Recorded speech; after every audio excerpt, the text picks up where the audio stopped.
ներկայացվել է որպես իրական Հայաստանի գաղափարախոսություն։ Որպես փիլիսոփա ես նախ եւ առաջ ուզում եմ ձեզ հիշեցնել, որ ողջ հասարակության անունից հանրահռչակած ցանկացած գաղափարախոսություն կեղծ գիտակցություն է։ Սա մարքսիստական թեզ է,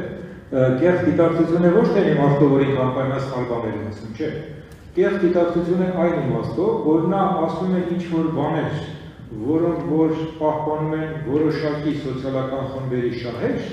բայց ձև է անում, թե իբր թե նա խոսում է ամբողջ հասարակության անունից։ Այդ կեղծությունը դրանում է, այսինքն իդեոլոգիան միշտ, ուրեմն ինքը ասում է, որ բոլորի անունից է խոսում, իրականության մեջ միշտ խոսում է ինչ-որ մի մասի անունից։ Հիմա դրա համար այստեղ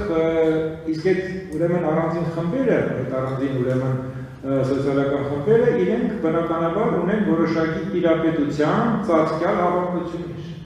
Ուրեմն դրա համար իդեոլոգիայի քննադատության իմաստը կայանում է նրանում, որ վերլուծես եւ տեսնես թե ինչ ծածկյալ հավակնություններ են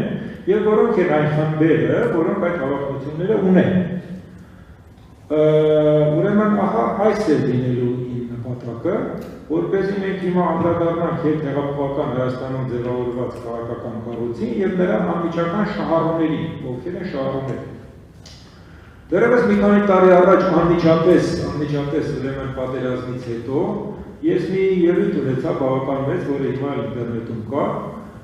եւ այնտեղ փորձեցի որոշ վերլուծություններ անել այն համակարգի մասին, որը մեզ մոտ ձևավորվել է 18 թվականից եւ թե ինչ է այստեղից բխում։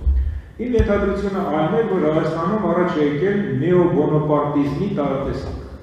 Դա մի զարմանալի բան չի, որովհետև հիմա շատ երկրների մասին ասում են, որ այնտեղ էլ այսպես նոր բոնոպարտիստական ռեժիմի։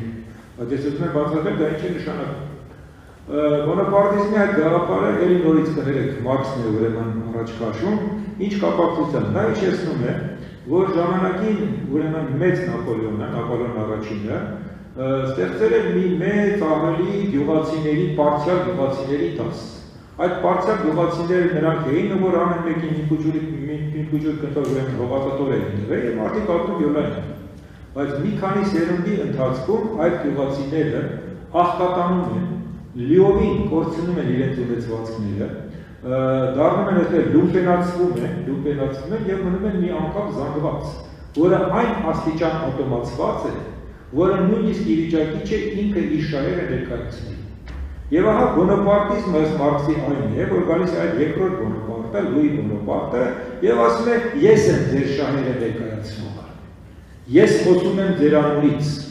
Եվ ահա այդ զանգվածը, այդ ավտոմատizված, խեղճացած, աղքատացած զանգվածը այդ մարդու մեջ տեսնում են նրան, ով որ մարմնավորում է իր շահերը եւ հետաքրքրությունները։ Բոնոպարտիզմը սա է։ Հիմա ես ուզում եի ցույց տալ, որ այստեղ մենք ունենք որոշակի զուգահեռ։ Զուգահեռը այն է, որ այնուամենայնիվ Հայաստանում ցավոք սրտի շատ երկար ժամանակ ձևավորված է եղել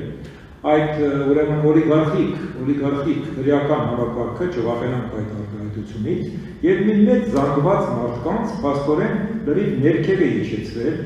աղքատացել է, կորցրել է քաղաքական դաշտում իրեն ներկայացնելու հնարավորությունը եւ այդպես մնացել։ Հիմա 18 թվականի հեղափոխության իմաստը այն էր, որ այդ զանգվածը, ճնշված, ավտոմատizված զանգված հասարակության ասպարեզ է դուրս գալիս, իրենց հայտնագործում են եւ սկսում են խոսել իրենց անունից։ Մենք եկել ենք ձեր անունից խոսել։ Եվ այստեղ շատ հետաքրքիր է, որ այնուամենայնիվ այդ զանգվածը հասարակության մի մասն է, միայն հասարակության մասն է, բայց այն ներկայացվում է որպես ամբողջ եւ անունը դնում են ժողովուրդ։ Մենք խոսում ենք ժողովրդի անունից։ Դա ամբողջ ժողովուրդը չի, բայց մենք խոսում ենք ժողովրդի անունից։ Այս վերացական կոնստրուկտին, որը կոնստրուկտ է, որտեղ ժողովուրդը ընդհանրապես կոնստրուկտ է, այդ վերացական կոնստրուկտին յուրահատուկ սոցիալական բովանդակություն է վերագրվում 19 թվականին հրատարակված ովքեր արին հեղափոխությունը գրքույկում, որի բովանդակությունը համաձայնեցվում է գործող վարչապետի հետ։ Սա այս գրքույկն է, որը շատ հետաքրքիր գրքույկ է։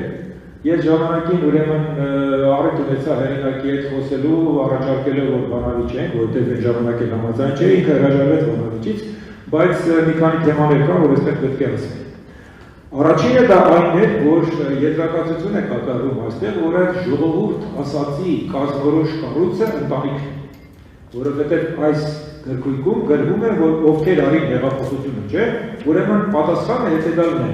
հեղափոխությունը արեց ընտանիքը, ընտանիքները արեցին հեղափոխությունը, քանի որ ջահելները դուրս էին եկել պայքարի, եւ ուրեմն ծնողները վախեցան, որ իրենց կճնշեն, եւ դուրս եկան ընտանիքները տեղ կանգնելու իրենց զավակներին։ Սա ինձ համար բացարձակական հասկանալի թեզ է, բայց այդ թեզը այստեղ ուրեմն ներկայացվել է։ Բայց դա դուրս է գալիս ուրեմն, որ ժողովուրդ ասելով մենք հասկանում ենք ընտանիքը, որովհետև ժողովուրդը ընկալվում է ընտանեկան մոդելի մեջ։ Եվ այստեղից է, որ մենք բոլորս հիշում ենք, առաջ է գալիս այդ հայտնի լոզունգը. Հայաստանը իմ օջախն է, ժողովուրդը իմ ընտանիքը։ Ես այն ժամանակ արդեն մի քանի անգամ տարբեր հարթակներում ասել եմ, որ դա շատ վտանգավոր թեզ է, որովհետև եթե մենք ժողովրդին պատկերացնում ենք որպես ընտանիք, ապա դուրս է գալիս, որ մենք ուրեմն սոցիալական այդ ուրեմն ընդհանուր կառույցը փաստորեն մերժում ենք, որովհետև տեսեք, ընդհանրապես փաստորեն կա պատկերացում, որ հասարակությունը 3 առնվազն շերտ ունի՝ ընտանիք, քաղաքացիական հասարակություն եւ պետություն։ Այդ 3-ը իրար մեջ են, ու դա ուրեմն Հեգելից եկող հայտնի թեզ է։ Հիմա եթե դուք ժողովուրդը որպես մեծ ընտանիք անմիջականորեն ստորոգում եք պետությանը, ապա դուրս է գալիս, որ հասարակությունը մեջտեղից դուրս է գալիս։ Այդ բոլոր խոսակցությունները, քաղաքացիական հասարակություն չկա,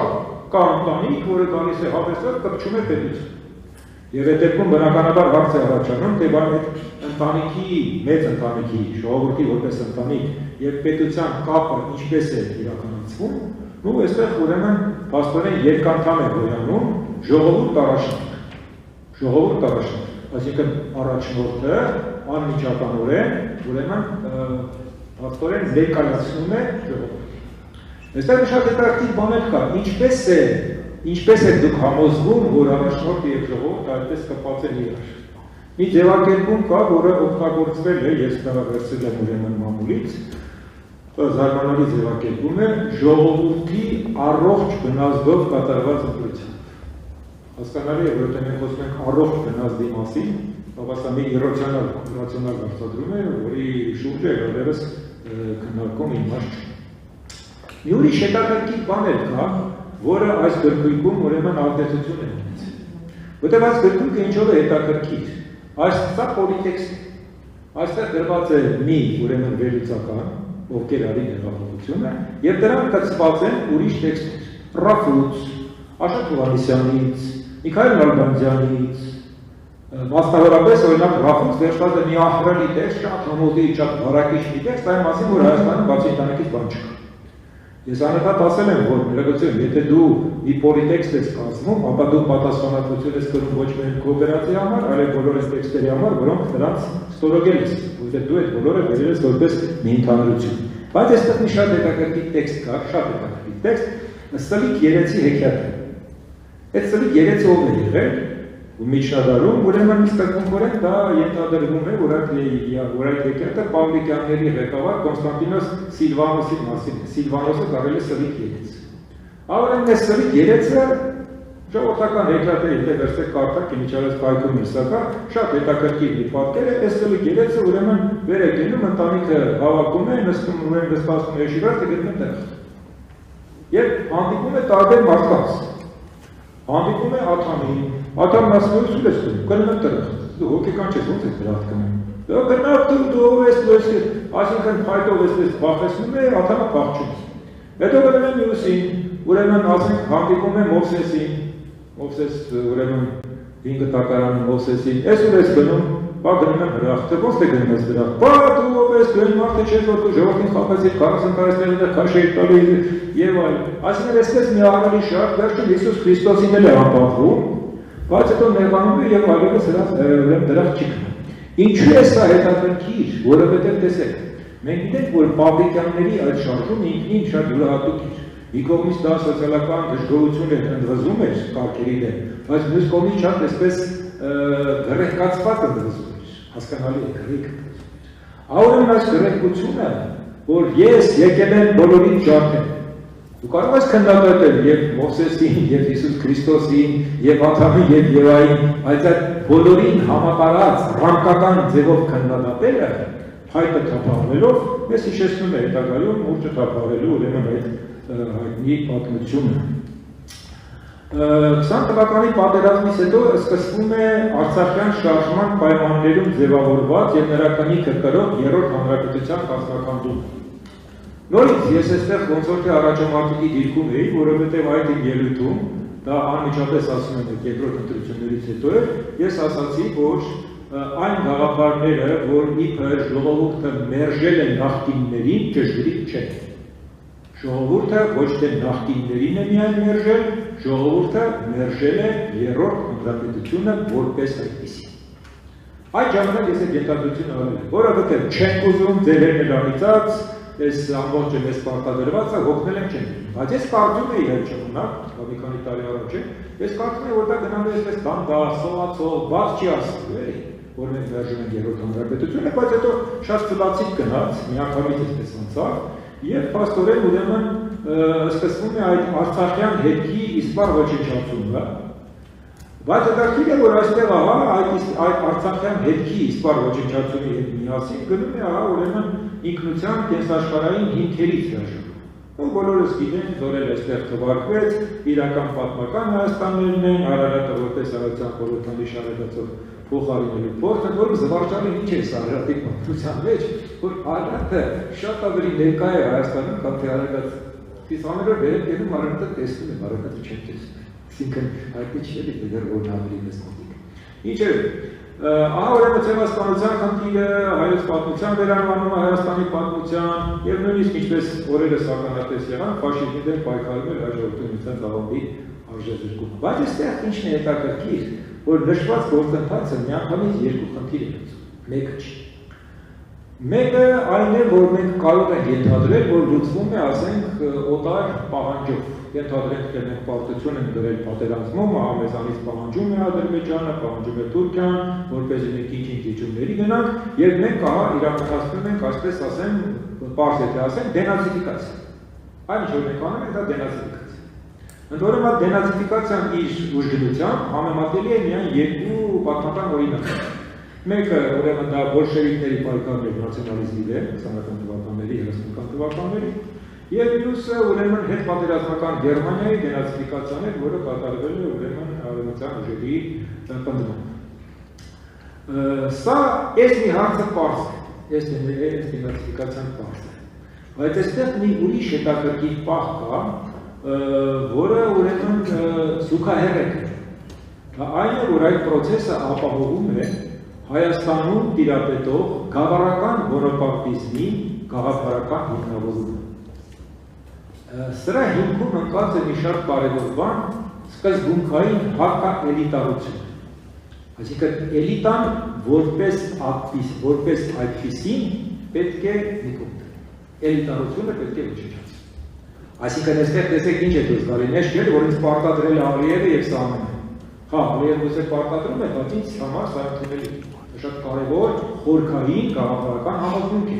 որ ես եկել եմ ժողովրդի շահերը պաշտպանեմ, այն ժողովրդի, որի մասին ես խոսեցի։ Եվ այդ ժողովուրդը էլիտարություն չի ուզում։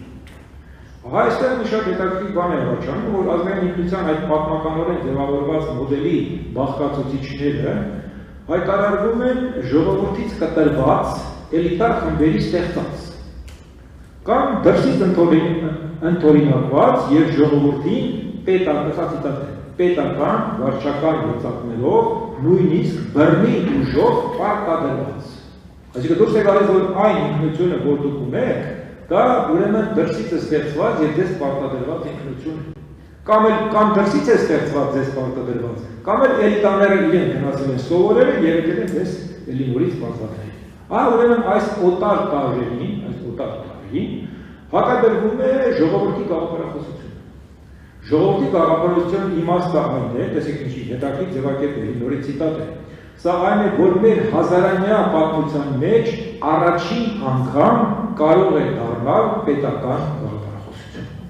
Այսինքն, այսքան ժամանակ էլիտաները մեզ պարտադրում էին իրենց էլիտար գաղափարախոսությունը, գաղափարախոսությունը, հիմա մենք ուրեմն նրան հակադրում ենք ժողովրդի գաղափարախոսությունը եւ ահա ժողովրդի գաղափարախոսությունը 3000 տարվա մեջ առաջին անգամ կարող է դառնալ պետական գաղափարախոսություն։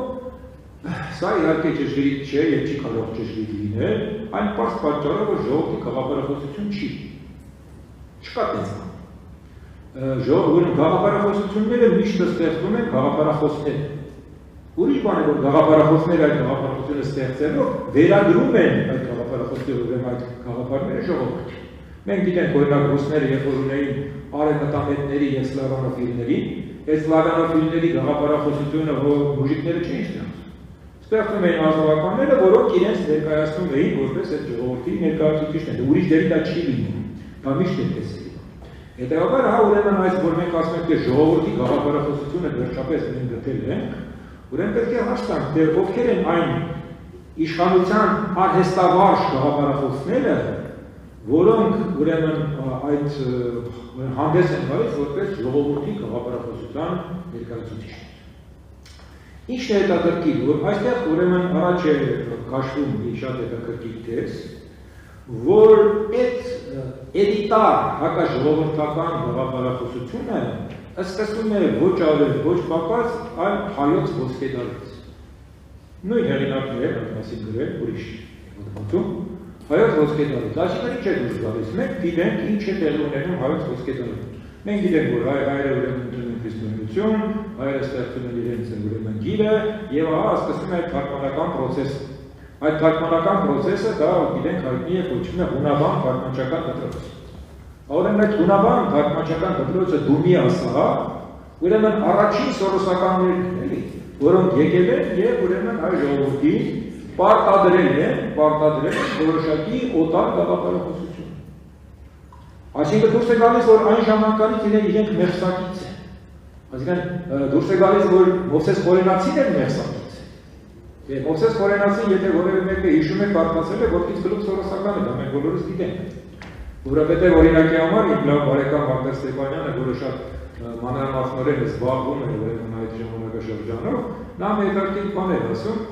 է, երբ որ դե գիտեք բոլորը, Մովսես Խորենացու լեզուն շատ խորին լեզու է։ Ասում է, երբ որ կարդում ես Մովսես Խորենացուն, ուրեմն չես հասկանում ինքը ինչ ասում է, իր դժվար գաղափարով, բռնում ես թարգմանում ես հունարեն եւ ամեն ինչ բաց է։ Այսինքն մարդը մտածում է հունարեն։ Ինքը հունարեն մտածում է, մտքում թարգմանում է, ուրեմն գրապարը։ Եվ դրա համար գրապարը բարդ ստացվում հունարեն է։ Հա, այդ մարդը այդ իմաստով սորոսական։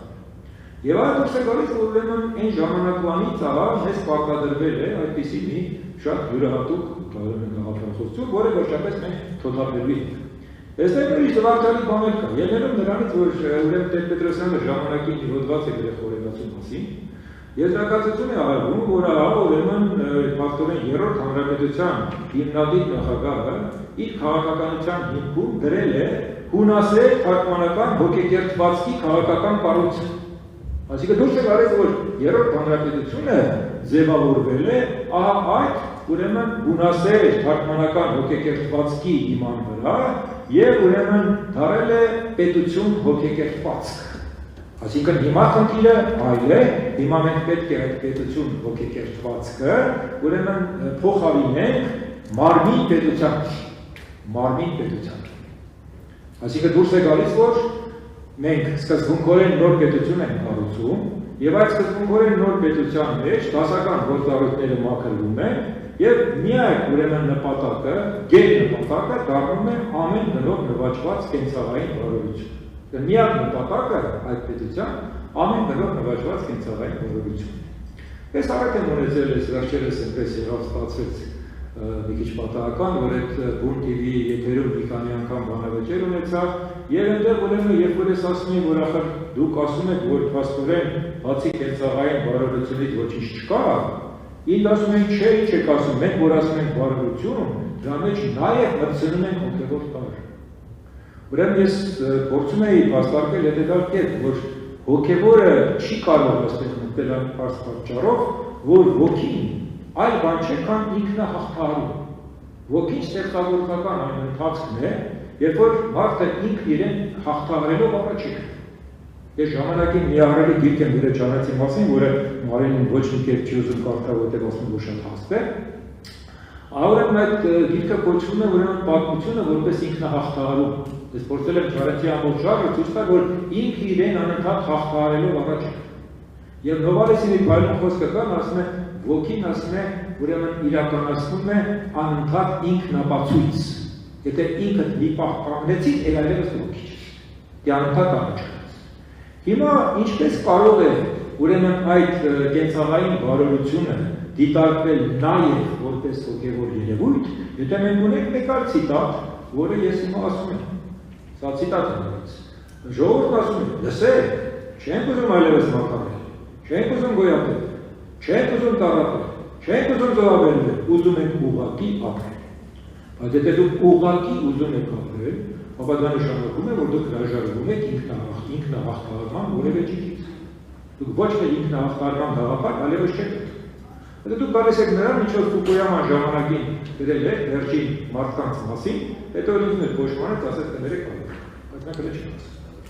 Այս առիթով ես չգիտեմ, մի անգամ ասել եմ, ոնց որ այնքան լավ չընդունվեց, բայց իմ ֆակտն եմ համարում նորից կրկնեմ, շատ հետաքրքրական է Ռուբեն Վարդանյանի նկատմամբ վերաբերմունքը։ Որովհետև տեսեք, եթե դուք համարում եք, որ մարդու միակ նպատակը կյանքում պետք է լինի կենցաղային բարօրությունը, ապա դուք իհարկե չեք կարող հավատալ մի մարդու, որը ունեցել է կենցաղային բարօրության բոլոր հնարավորությունները, բայց չգիտես ինչի գնացել է ինքնազոհություն։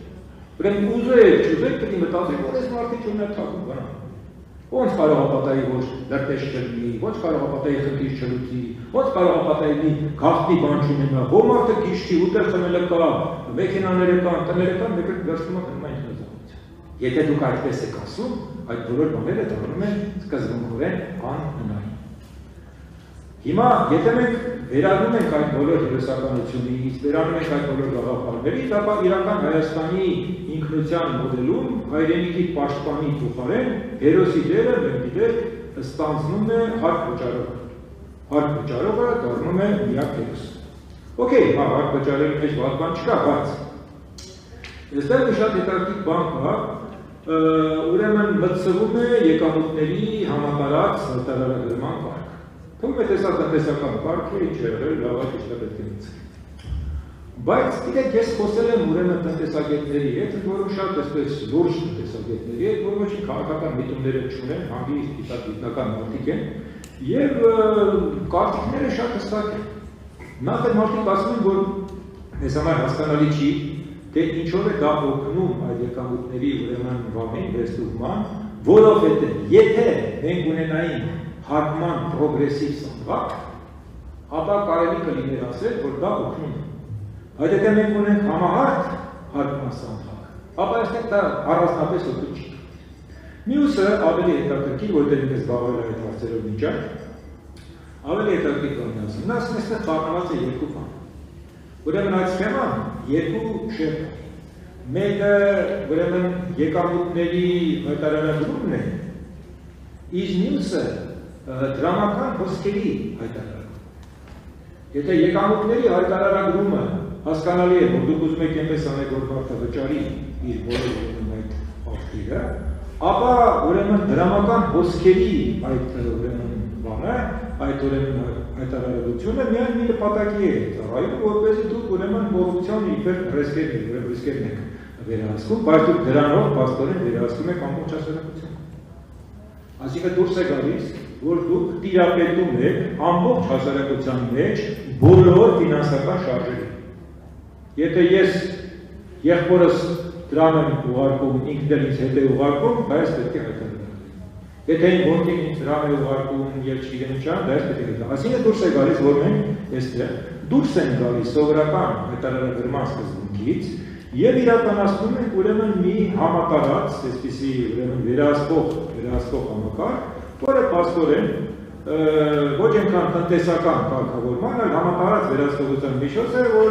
իրեք աշխարհում ընդունված ասել surveillance state։ Այսինքն ամբողջությամբ դուք կարող եք մարդկանց հետևել։ Իսկ դուք ցանկացած որ այդ մարմին ժողովուրդը, որի միակ ֆունկցիան փաստորեն այդ հակտալն է, ինքը ուրեմն դառնում է պետական ապարատի մշտական, ուրեմն մշտադիտարկման փակ է հայտնվում, ոչ միայն հարկատվության, այլ բոլոր հնարավոր ֆինանսական ոսկերի առումով։ Բայց տեսեք, այդ դեպքում ինչ է դուրս գալիս։ Հիմա մենք գալիս ենք այս կրկնի հարցին։ Երբ որ մենք ասում ենք, որ երբ որ դուք ասում եք գաղափարախոսությունը երբեք չի արտացոլում ամբողջ ժողովրդի շահերը։ Գաղափարախոսությունը արտացոլում է միայն ժողովրդի մի մասի շահերը, որոշակի սոցիալական խմբերի։ Հիմա հարց առաջանում, որն է այդ սոցիալական խումբը, որի շահերը արտացոլում է։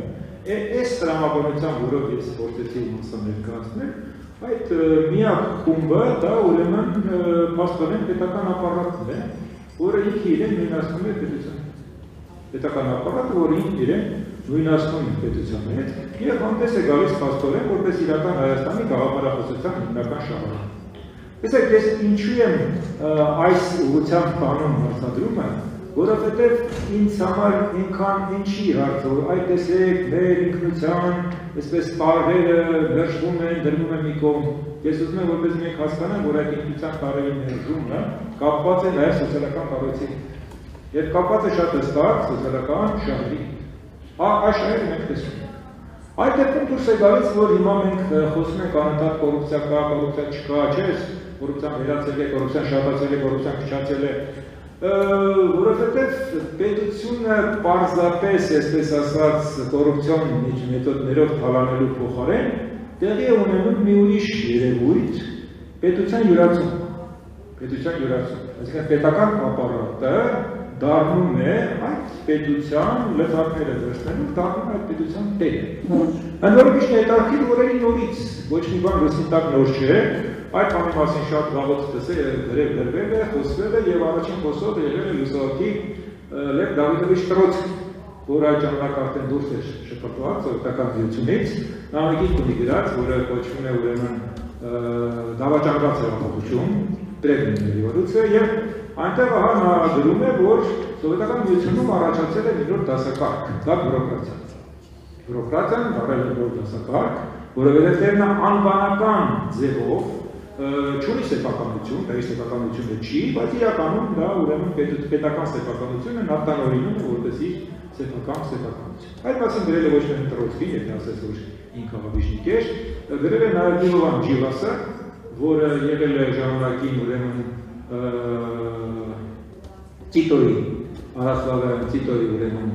խորհրդականը եւ հետո ուրեմն հեռացել է եւ նույն բանը գրել է ինքը, ուղղակի երկու գիրքը կոչվում է ուրեմն Նյուկլես։ Այսինքն այս իմաստով դուրս է գալիս, որ մենք կարող ենք տեսնել թե ովքեր են շահառուները։ Եվ մի ժամանակ, ես չեմ զանա, որպես այդ համեմատությունը շատ հեռու մստներ, որովհետև տեսեք, այդ մենք որ խոսում ենք սովետական միությունում բյուրոկրատիան դառել է նոր դասակարգ, դա կարող է լինել միայն տոտալիտար կայուններ։ Մենք չունենք տոտալիտար պետություն եւ մենք չունենք ոչ մի, այսպես ասած, հնարավորություն այդպիսի պետություն ստեղծելու, մեր ժողովուրդը չի եւ պայմաններն էլ դեռ չի։ Հետևաբար մաքուր ձևով այդ բյուրոկրատիան չի կարող տանել դասակարգ։ Բայց մի ուրիշ բան կարող է տեղի ունենալ, որը եւ տեղի ունենում, կարող է տեղի ունենալ դրա հետ միասին